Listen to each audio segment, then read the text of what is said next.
Novelties alert! It is time for the Swatch Group to present us their new releases, and today it is the case, and we are looking at the beautiful Certina DS-2 with a turning bezel. The Certina DS-2 is a legendary watch. This cushion case was a worthy companion on the wrists of many people for more than 50 years. And as a result, when Certina launched last year, this DS-2 gained a lot of interest. As you know, the Certina DS-2 was a robust watch and a business card for the brand, because it was so well built that the platform can be found today in great conditions after more than 60 or 70 years. But fast forward, on the 1st of March, a few days ago, the brand launched a surprising watch, the Certina DS-2, named the Turning Bezel.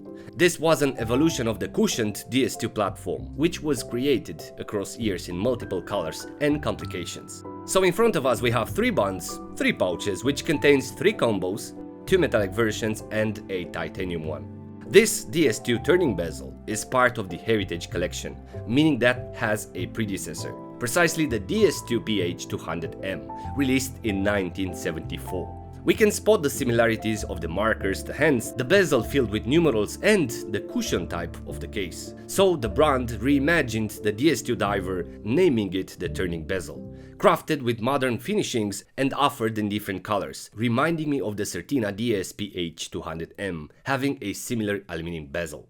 As I mentioned, the DS-2 Turning Bezel is launched surprisingly in 2 finishings. And this is a rare thing to see on the same chassis to have 2 completely purpose models. 2 of them are, let's say, more formal, with polished finishings, bracelets and extra straps. Where the 3rd version is more of a practical watch, and I see it as a tool watch which attracts through color and legibility. So if the first 2 models are more reflective, this is more of a practical watch with titanium brushed finishings and a matted dial, which comes exclusively on a NATO with a turquoise accent on the second hand and on the strap, which represents the Sea Conservancy branding. And design-wise, as I know both versions, the vintage DS-2 and the 2022 version, the cushion case and the base measures 40mm and 41.5mm at the bezel level, according to my caliper. The lug tip to lug tip is 47mm and in height measures only 12mm. The Sea Conservancy weighs 66 grams, or the normal one, which has 130 grams.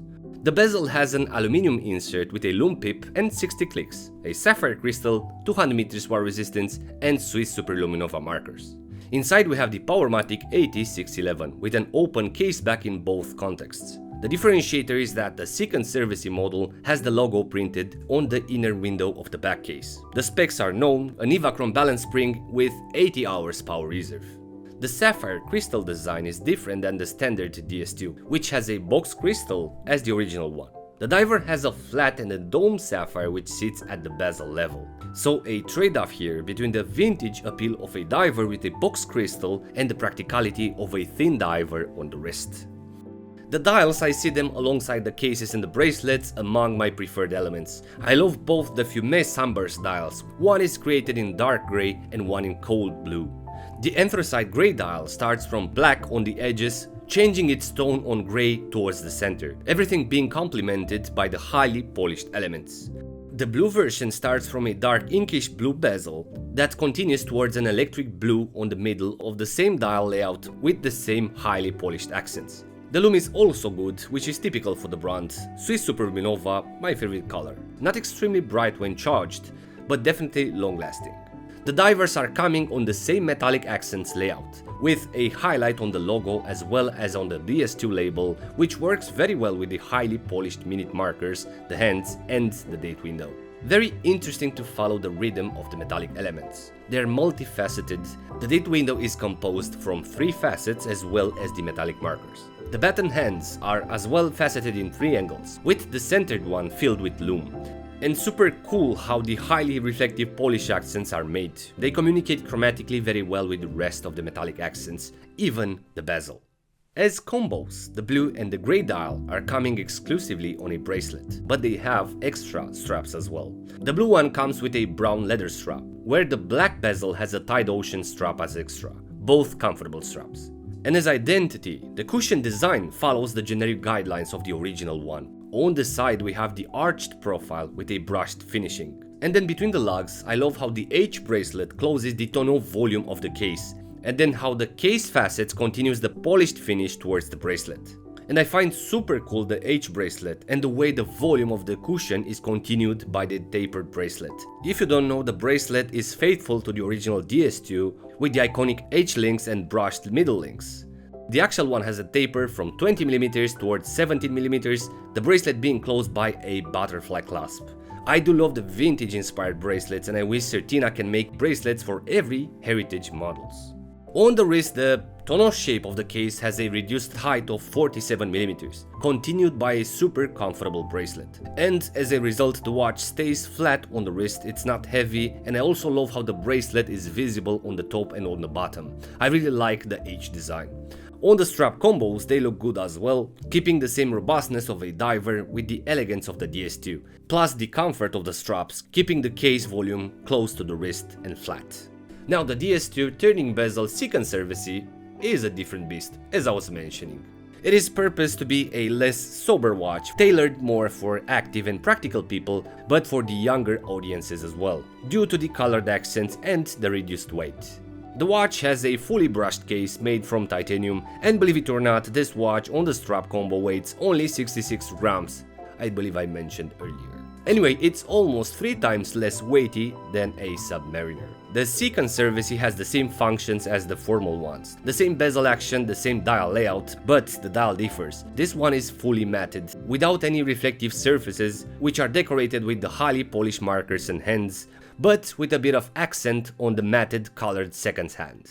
The bezel on both versions is recreated as the original DS2 PH200M, with numerals from 5 to 5 minute increments and the loom pip at 12 o'clock. The bezel has 60 clicks, it is grippy and accurate, definitely a step up from the first Hesselite DS-PH200M. Both the metallic or the titanium versions are featuring a screw-down crown, which I find it pretty small. Especially when you try to screw in the crown, you have to do it from the side, otherwise you cannot operate it properly because of the pronounced bezel. Now, in terms of which one would I buy? Because it has similarities with the DS-PH200M, and because it's a heritage diver, part of the hydrostatic pressure series, I want to have this version as well with an aluminum insert. Initially, I was convinced that the second service special edition in titanium is the version to go, but honestly I love the complete combo of the grey anthracite dial with the H bracelet and an extra strap. The price between them is pretty small, and this can be worn as a tool watch but as an elegant diver as well. Besides that, I can't wait to see the DS Action 38mm in titanium. I think this is a game changer from the brand and I can't wait to review it. The DS2 Turning Bezel is a vintage reissue after the DS2 PH200M, a robust diver with heritage. And for this reason, the Turning Bezel will qualify as a brave beater on the channel, on the position number 40 in the Hall of Fame, alongside the DS2, the DS chronographs and the PHS 200 and 500, all part of the heritage line. And if you want to know more about the vintage Certina divers, I suggest you to check vintagecertinas.ch and discover more about their history. So thank you very much Certina for sending the Turning Bezel collection, and also I wish you an excellent launch event. And I'm looking forward to see the new DS Action Titanium in 38mm. And in the end, I'm really curious to know what do you think about these Turning Bezel divers. Please let me know in the comments below. And as usual, if you're new around, please consider subscribing for future episodes. Thank you very much. Thanks for watching, and until next time, be brave and stay safe.